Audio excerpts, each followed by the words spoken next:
13h42.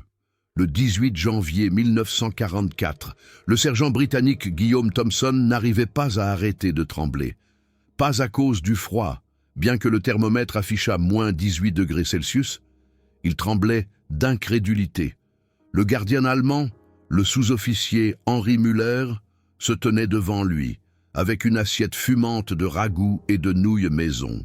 « Pour vous, sergent », dit Müller dans un anglais hésitant, « personne ne devrait avoir faim par un jour comme celui-ci. » À cet instant précis, tous les préjugés s'effondrèrent. Thompson serra le soldat allemand dans ses bras, et les deux hommes pleurèrent. Cette histoire ne commence pas avec ce moment bouleversant. Elle débute 3 semaines plus tôt, le 27 décembre 1943, lorsque Thompson et ses 47 camarades, après la sanglante bataille de Monte Cassino, furent conduits au camp de prisonniers 17B en Autriche. Thompson, 24 ans, venait d'un petit village du comté d'Angleterre. Son père était boulanger, sa mère institutrice. Il venait tout juste d'annoncer ses fiançailles avec Marie lorsqu'il fut enrôlé. Dans la poche de sa poitrine, il portait sa photo et une lettre qu'elle lui relisait chaque jour. Même s'il la connaissait par cœur. « Reviens vivant, Guillaume, c'est tout ce qui compte ». Les 47 soldats britanniques venaient de différentes unités de la 8e armée. Il y avait le soldat Robert Bobby Williams, 18 ans, originaire du pays de Galles, qui recevait chaque dimanche un gâteau envoyé par sa mère, jusqu'à ce que la guerre arrive. Le caporal David Mitchell, d'Écosse, 26 ans, dont le frère jumeau était tombé à Dunkerque, le sergent Timothy Clark, de Londres, dont la femme était enceinte de leur 2e enfant et qui priait chaque soir pour pouvoir connaître son enfant à naître. Chacun de ces hommes avait une histoire, une famille, des rêves que la guerre avait interrompus. Le voyage jusqu'au camp avait été un cauchemar. 3 jours dans des wagons à bestiaux surpeuplés, sans eau ni nourriture suffisante. Les températures étaient déjà tombées en dessous de 0 et beaucoup d'hommes souffraient d'engelures aux mains et aux pieds. Thompson nota dans son journal « Bobby Williams pleure chaque nuit, ce n'est qu'un enfant. En fait, son 19e anniversaire est la semaine prochaine. Quel cadeau ce sera! Dans un camp de prisonniers allemands. » La peur de l'inconnu était presque insupportable. Tous avaient entendu des histoires de brutalité allemande, de camps où les prisonniers étaient traités comme des animaux. Lorsque le train s'arrêta enfin et que les portes s'ouvrirent, les soldats britanniques s'attendaient à des coups de crosse et des cris. Au lieu de cela, ils trouvèrent le sous-officier Henri Müller, qui dit dans un anglais parfait « Bienvenue en Autriche. Messieurs, je sais que vous êtes fatigués et affamés. Nous allons faire en sorte que vous ayez bientôt un repas chaud et un lit. » Thompson décrira plus tard sa confusion. « Je pensais que j'avais mal entendu un soldat allemand qui nous traitait avec respect. Cela ne correspondait pas à ma vision du monde. La température était déjà descendue à moins 12 degrés et les soldats britanniques s'attendaient au pire. Ils avaient entendu des histoires de famine, de mauvais traitements et de conditions inhumaines. Thompson écrivit plus tard dans son journal « Nous nous préparions à l'enfer. Ce que nous avons trouvé, c'était de l'humanité en uniforme. » Le camp lui-même surprit les prisonniers de guerre britanniques. Le Stalag 17IB n'était pas une prison improvisée, mais une installation soigneusement planifiée, avec des baraquements chauffés, une bibliothèque complète et même un petit théâtre. Le commandant du camp, le colonel Frédéric Wagner, avait donné des instructions claires. La Convention de Genève n'est pas qu'un bout de papier, c'est notre code d'honneur. Les premiers jours montrèrent aux prisonniers britanniques une réalité qui bouleversa complètement leurs attentes nourries par la propagande. L'État Les gardes allemands, dont beaucoup étaient des vétérans de la Première Guerre mondiale, comprenaient la psychologie de la captivité d'une manière que leurs prisonniers britanniques n'auraient jamais imaginée. Le sergent-chef Otto Zimmermann, 41 ans, avait lui-même été prisonnier de guerre français en 1917. Il se souvenait du froid, de la faim, de la peur de l'inconnu. « Je sais ce que c'est, d'être loin de chez soi et de ne pas savoir si on reviendra un jour », raconta-t-il à Thompson lors d'une de leurs conversations ultérieures. Un homme dans cette situation a besoin d'espoir, pas de plus de désespoir. Le sous-officier Henri Müller avait une connexion encore plus personnelle. Ce Bavarois de 34 ans était père de 3 enfants. Jean, 12 ans, Marie, 9 ans, et le petit François, qui venait d'avoir 6 ans. Chaque soir, avant de s'endormir, il regardait la photo de sa famille, qu'il gardait dans son portefeuille. Sa femme, Greta, lui écrivait chaque lundi, lui racontant les petites aventures des enfants, les progrès de Jean à l'école, les premières tentatives de Marie en cuisine, les questions sans fin de François sur son papa à la guerre. « Quand j'ai vu ces jeunes soldats britanniques, se souvint Müller dans une interview de 1965, je n'ai pas vu des ennemis, j'ai vu les fils d'autres mères, j'ai vu de jeunes hommes qui étaient aussi désorientés et effrayés que mes propres enfants quand je ne suis pas à la maison. » Cette perspective n'était pas unique à Müller. Le soldat de une première classe, Klaus Weber, 29 ans, dont la fiancée, Ingrid, attendait son retour à Munich, partageait cette philosophie. « Nous nous battions pour l'Allemagne », dit Weber, « mais cela ne signifiait pas que nous devions abandonner notre humanité. » La formation psychologique que ces gardes avaient reçue était remarquablement avancée pour leur époque. Le colonel Wagner, un officier instruit, titulaire d'un diplôme de psychologie de l'Université de Vienne, avait mis en œuvre un programme révolutionnaire. Il enseignait à ses hommes qu'un prisonnier respecté était un prisonnier coopératif, mais plus que cela, que la façon dont les prisonniers étaient traités était le reflet du caractère allemand. Nous montrons au monde qui nous sommes réellement, à travers la façon dont nous traitons les plus faibles, expliqua Wagner dans un discours devant ses troupes en décembre 1943. Si nous montrons de la cruauté, nous prouvons que nos ennemis avaient raison de nous craindre. Si nous montrons de l'humanité, nous prouvons que nous méritons d'être respectés. Cette philosophie imprégna tous les aspects de la vie du camp, créant une atmosphère si inhabituelle qu'elle surprit à la fois les prisonniers britanniques et les supérieurs allemands. L'hiver 1943-44 fut l'un des plus rudes de l'histoire autrichienne. Les températures descendirent régulièrement en dessous de moins 20 degrés Celsius. Et même les soldats allemands souffrirent du froid. Les lignes d'approvisionnement étaient perturbées par les bombardements alliés et la nourriture se fit rare. Il aurait été compréhensible que les gardes allemands aient gardé leurs propres rations. Au lieu de cela, ils partagèrent. Müller organisa un système de rotation où des soldats allemands partageaient à tour de rôle leurs repas avec les prisonniers britanniques. « Nous sommes tous des soldats », dit-il à ses camarades. « Nous sommes tous loin de chez nous. » Le soldat de 2e classe, Jacques Lemaire, âgé de seulement 19 ans, écrivit dans une lettre à sa famille. « Chère maman, tu ne croiras pas ce qui se passe ici. Les gardes allemands nous traitent mieux que certains de nos propres officiers. Ils partagent leur nourriture avec nous, même s'ils en ont peu. Hier, un garde du nom de Henri m'a donné son propre bonnet de laine, parce que mes oreilles étaient bleues de froid. Je ne comprends plus ce monde. » Cette lettre, transmise par la Croix-Rouge, parvint à la famille Lemaire, en Bretagne, 3 mois plus tard, et les choqua profondément. Le tournant survint ce fatidique 18 janvier. Une tempête de neige sibérienne, comme les météorologues autrichiens n'en avaient pas vu depuis 1891, balaya le camp de prisonniers 17B. les vents atteignirent 80 km par heure et les températures chutèrent à moins 23 degrés Celsius. À 03h15 du matin, le chauffage tomba en panne dans les baraquements 7 et 8. Une panne catastrophique du système de chauffage causée par les températures extrêmes. Le soldat Robert Bobby Williams, un Gallois de 18 ans, fut l'un des premiers à commencer à geler. Ses lèvres étaient déjà bleues et il tremblait si fort qu'il ne pouvait plus parler.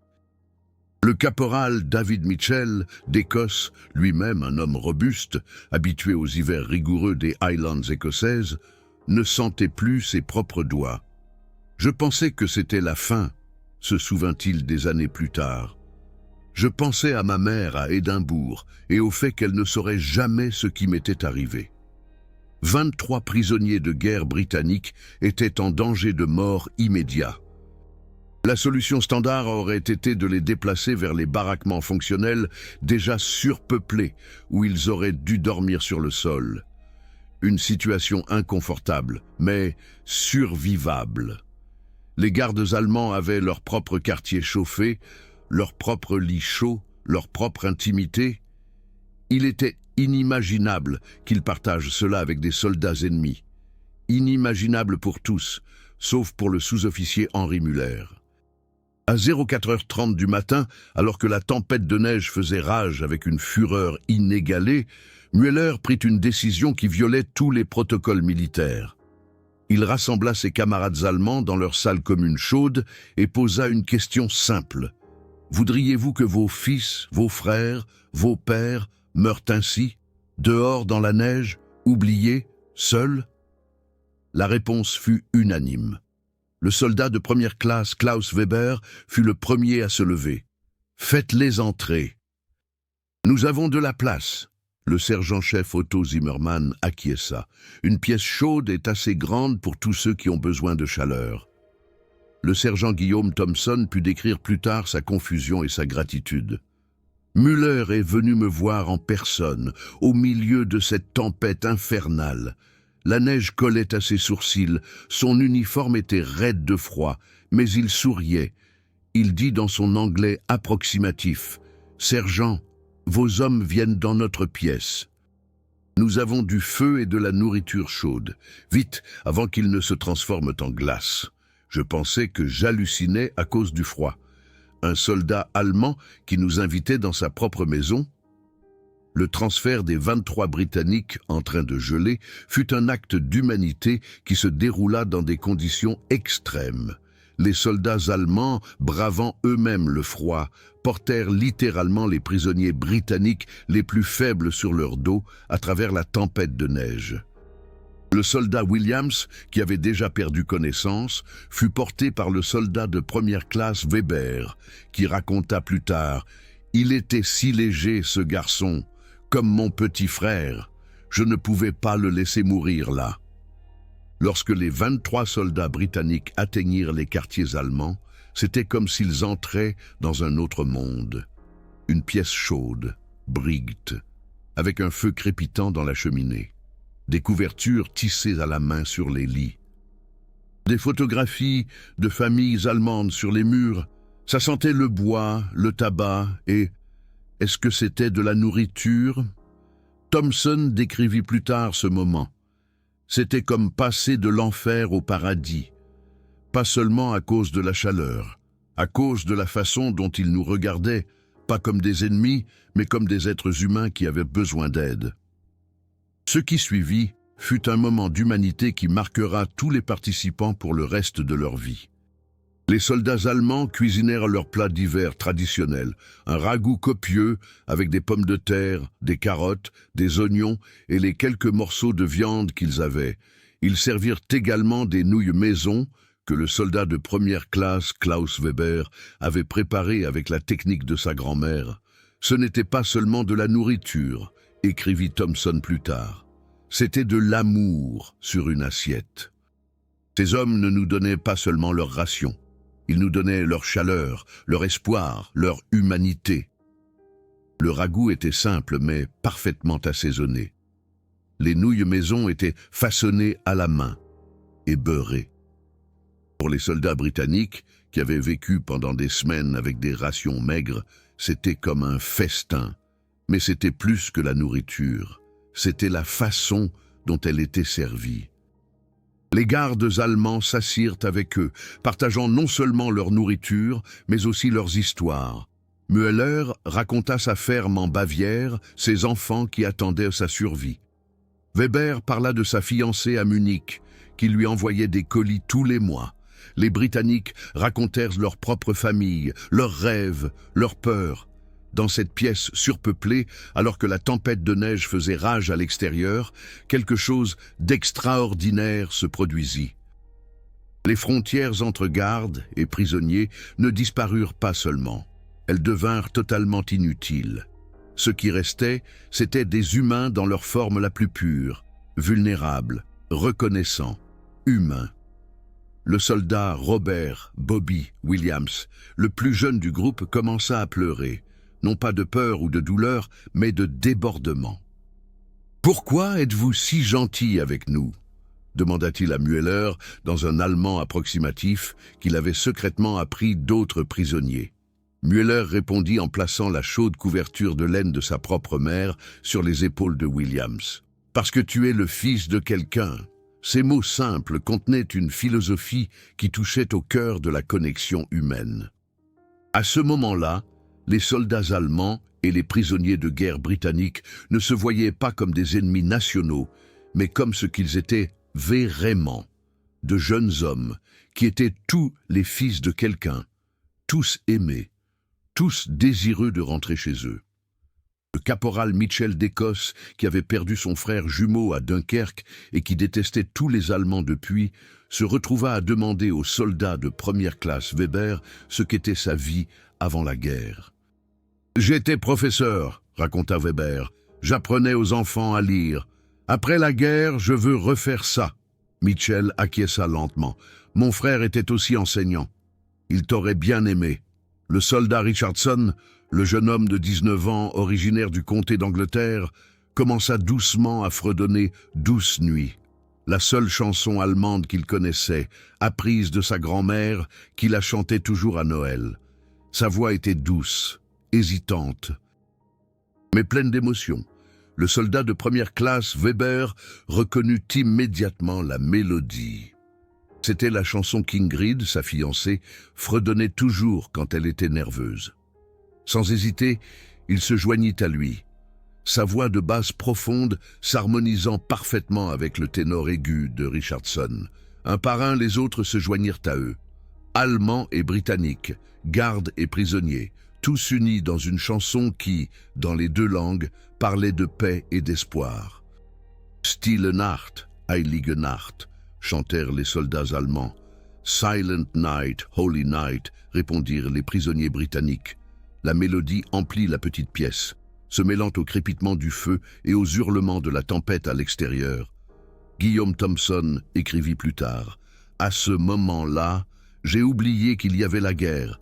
J'ai oublié que nous étions des ennemis. Je me suis seulement souvenu que c'était Noël, que nous étions tous loin de chez nous, et que la musique est le langage universel du cœur humain. » Quand la chanson se termina, il y eut un silence qui était lourd de sens. Des larmes coulèrent sur des visages marqués par la guerre. Des mains se tendirent au-delà des frontières imaginaires. Le sergent-chef Otto Zimmermann, le vétéran endurci, qui avait lui-même été prisonnier français en 1917, brisa le silence. La musique fait de tous les hommes des frères. C'était une citation de Beethoven, dont il se souvenait de ses cours d'école, et elle résumait parfaitement ce qui venait de se passer. Quand Guillaume Thomson posa enfin son assiette vide, ses yeux étaient pleins de larmes. Sans hésiter, il se leva et embrassa Henri Müller. « Danke » murmura-t-il en allemand, un mot qu'il avait appris, « Bitte schön » répondit Müller en le serrant dans ses bras. D'autres suivirent leur exemple. Des soldats allemands et des prisonniers britanniques s'embrassèrent, pleurèrent ensemble, rirent ensemble. À ce moment-là, il n'y avait plus de nationalité.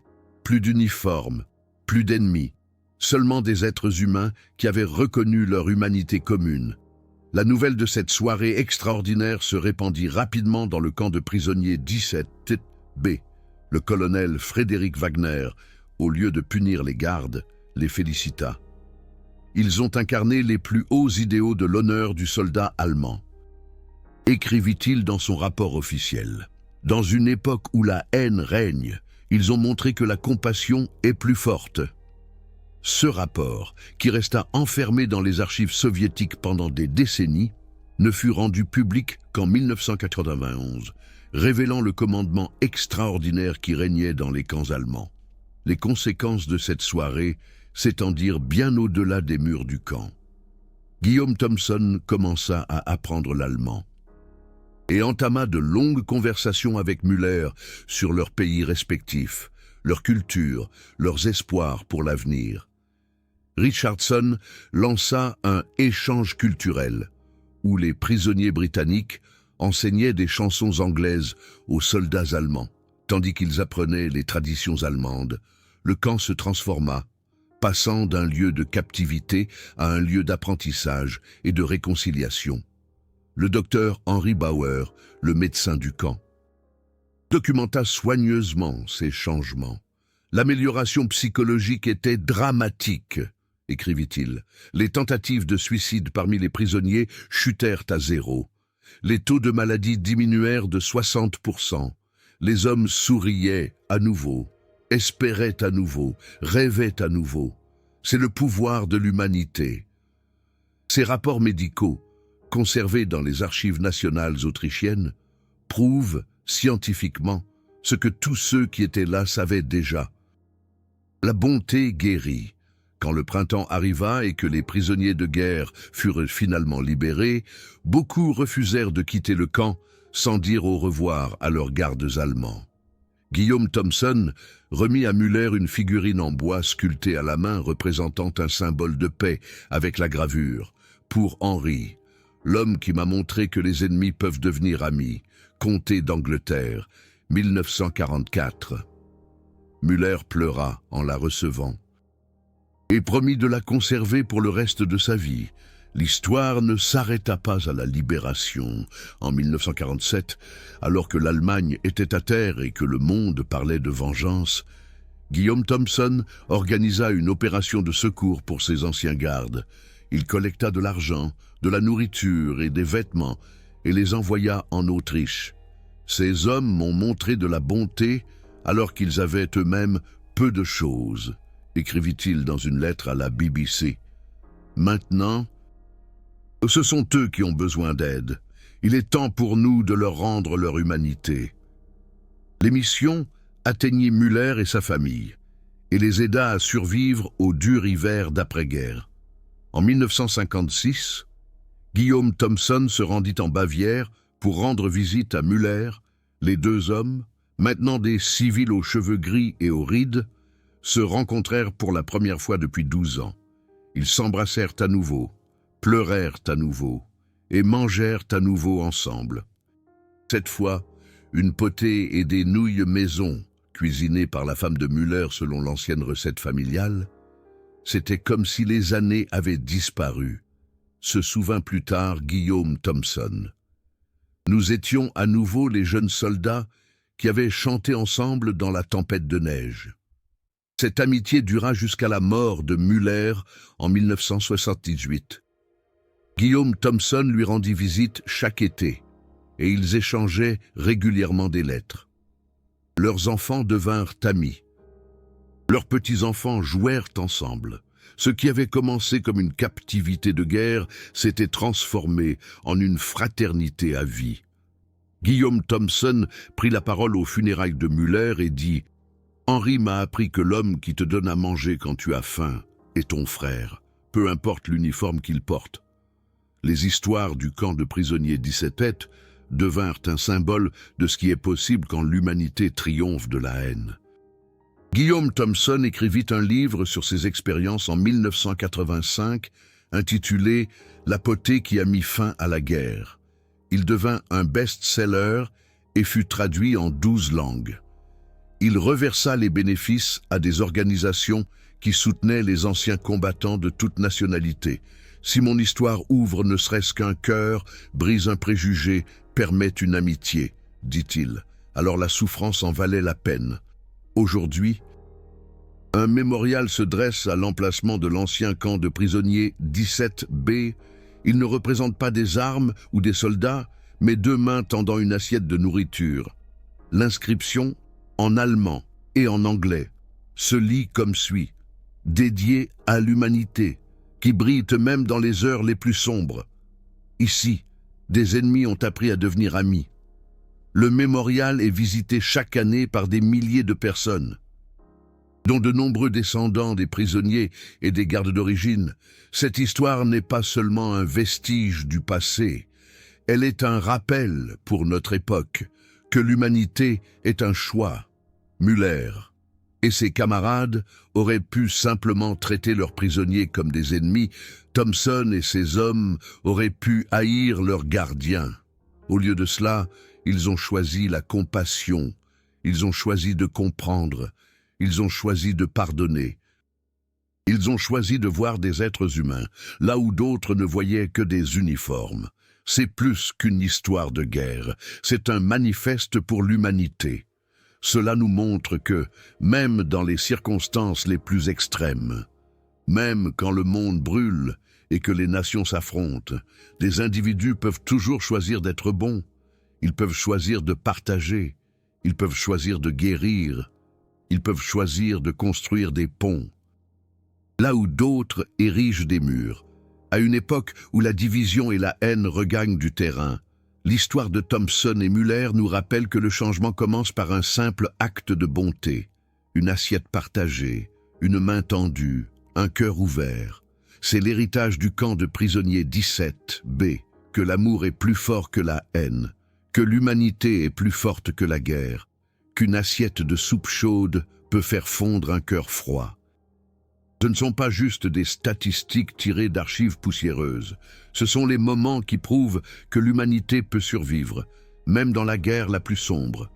De vraies personnes, de vraies surprises, une vraie réconciliation. Mon grand-père était prisonnier de guerre. Il me parlait des gardes allemands qui partageaient leur dernier morceau de pain. Si ces histoires comptent pour vous, si la préservation de cette histoire complexe est importante, alors soutenez YouTube Super Thanks, le cœur doré en bas. Cela aide directement à financer l'accès à davantage de témoignages de première main, plus de documents d'archives avant que nous ne les perdions à jamais. Chaque Super Thanks m'aide à passer des semaines dans les archives, au lieu de créer du clickbait. Il s'agit d'honorer tous les aspects de l'histoire. La documentation de ces événements extraordinaires est plus importante que jamais aujourd'hui. Les derniers survivants du camp de prisonniers 17B sont presque tous décédés. Thompson est mort en 1994, à l'âge de 89 ans. Avec lui est parti un témoin direct de cette histoire remarquable. Mais leurs histoires continuent de vivre dans des lettres, des journaux intimes et des interviews, soigneusement conservées dans les archives du monde entier. L'Imperial War Museum de Londres abrite le journal complet de Thompson, y compris ses descriptions détaillées des repas que les soldats allemands partageaient avec lui. Les archives autrichiennes contiennent les propres notes de Müller, écrites des années après la guerre, dans lesquelles il réfléchit sur sa décision de choisir la bonté plutôt que l'hostilité. « J'ai fait ce que ma mère m'avait appris », écrivait-il. « On nourrit les gens qui ont faim. C'est aussi simple que ça. Pourquoi avons-nous rendu ça si compliqué ?» Cette philosophie simple, dans son honnêteté et sa vérité, résume l'esprit qui a fait du camp de prisonniers 17B un phare d'espoir en période de désespoir. Des documents récemment déclassifiés des archives soviétiques révèlent que le colonel Frédéric Wagner a été traduit devant un tribunal militaire après la guerre, non pas pour cruauté, mais pour une bonté excessive envers les prisonniers. Les accusations ont été abandonnées lorsque des dizaines d'anciens prisonniers britanniques ont témoigné en sa faveur. Thomson a spécialement fait le voyage depuis l'Angleterre pour témoigner en faveur de Wagner. Cet homme, a-t-il déclaré au tribunal, incarne le meilleur de la tradition allemande. Il ne nous a pas traités comme des ennemis, mais comme des fils égarés qui avaient besoin d'être guidés pour retrouver le chemin de la maison. Les dossiers médicaux du docteur Bauer, récemment numérisés, révèlent des résultats sanitaires exceptionnels au camp de prisonniers 17B. Le taux de mortalité n'était que de 0,3%, inférieur à celui de nombreuses prisons alliées.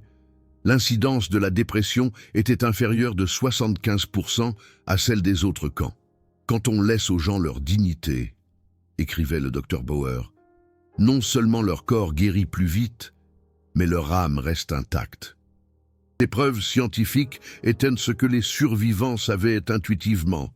La bonté est une médecine puissante. La cuisine du camp de prisonniers 17B a été transformée en un petit musée après la guerre.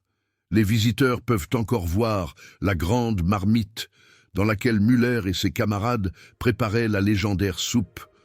Au mur est accrochée la recette originale, écrite à la main par le soldat de première classe Klaus Weber, avec une note. Cette recette n'a pas seulement nourri des corps, mais des âmes. Puisse-t-elle continuer à construire des ponts entre les cœurs? Le musée accueille plus de 50 000 visiteurs par an, venant du monde entier, dont beaucoup sont des descendants des prisonniers et des gardiens d'origine. La philosophie du camp de prisonniers 17B, que tous les êtres humains méritent la dignité, quelles que soient les circonstances, a inspiré les mouvements modernes de réforme pénitentiaire et de politique de réconciliation. Nelson Mandela a cité le livre de Thomson dans ses propres écrits sur le pardon. Si un soldat britannique peut pardonner à son gardien allemand, écrivait Mandela, alors nous pouvons tous apprendre à voir l'humanité chez nos ennemis supposés. Ce lien philosophique montre comment les leçons de 1944 continuent de façonner le monde d'aujourd'hui. La technologie nous permet aujourd'hui de vivre ces histoires d'une nouvelle manière. Des simulations de réalité virtuelle, basées sur les descriptions détaillées de Thomson, permettent aux visiteurs de se promener dans les baraquements du camp de prisonniers 17B et de vivre le moment où les soldats allemands et britanniques ont partagé la soupe pour la première fois. Ces expériences immersives, disponibles dans les musées de Londres, Berlin et Vienne, ont inspiré une nouvelle génération à réfléchir sur la complexité de la guerre et le pouvoir de l'humanité. L'histoire du camp de prisonniers 17B nous rappelle aussi que les histoires sont complexes et que le bien et le mal sont rarement absolus. Les soldats allemands qui partageaient leurs repas se battaient pour un régime qui commettait des crimes terribles. Les prisonniers britanniques représentaient une armée qui avait également pris des décisions moralement ambivalentes. Mais dans cet instant précis, dans ce camp précis, des individus ont choisi de placer leur humanité commune au-dessus de leurs différends politiques. C'est la vraie leçon de cette histoire, que la bonté est une décision personnelle qui peut être prise à chaque instant. Qu'est-ce qui vous a le plus touché? Mes spectateurs ont partagé d'incroyables histoires de famille, des grands-pères qui étaient dans des camps, des amitiés inattendues, des lettres retrouvées dans des greniers. Partagez l'histoire de prisonniers de guerre de votre famille ci-dessous. Chaque commentaire est un morceau d'histoire que nous sauvons ensemble. Assurons-nous que ces histoires complexes nous survivent à tous.